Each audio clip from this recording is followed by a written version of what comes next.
Halo semuanya, selamat datang di video saya. Di video kali ini, saya akan menjelaskan cara membentuk hasil dari masker 3D yang baru kita buat dari 3D Nice Pro 2. Hasil dari 3D Dash ini ya, masih lurus. Nanti kita akan bentuk menjadi sebuah masker seperti ini. Ya. Baik, cara membentuk dari hasil 3D printing ini bisa menggunakan air panas dan juga heat gun atau bisa dikenal orang dengan blower panas ya. Jadi blower panas seperti ini, blower panas. Ya. Mungkin kalau teman-teman tidak punya blower panas di rumah bisa menggunakan air panas ya. Bukan air panas sih sebenarnya. Air hangat aja, cukup 50 derajat cukup. Kalau panas kan nggak bisa kita pegang juga ya. Baik, langsung saja kita praktekkan caranya ya.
Oke, baik teman-teman, sudah jadi masker yang kita bentuk tadi ya.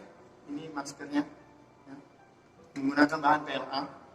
Saya tidak tahu apakah bahan PLA ini bisa digunakan untuk alat kesehatan, karena saya sendiri kebetulan tidak punya kompetensi di bidang tersebut ya. Ini kita hanya pakai untuk tren saja. Selain masker, kita juga ada membuat ini face shield ya. Doakan semoga virus ini cepat berakhir dan kita semua bisa bebas beraktivitas seperti biasa. Sekian video dari saya. Like kalau kalian suka video ini, subscribe jangan lupa karena subscribe-nya gratis, dan share ya. Jika ada pertanyaan atau Kalau apa-apa yang ingin disampaikan, masukan, silakan tinggalkan di kolom komentar. Terima kasih.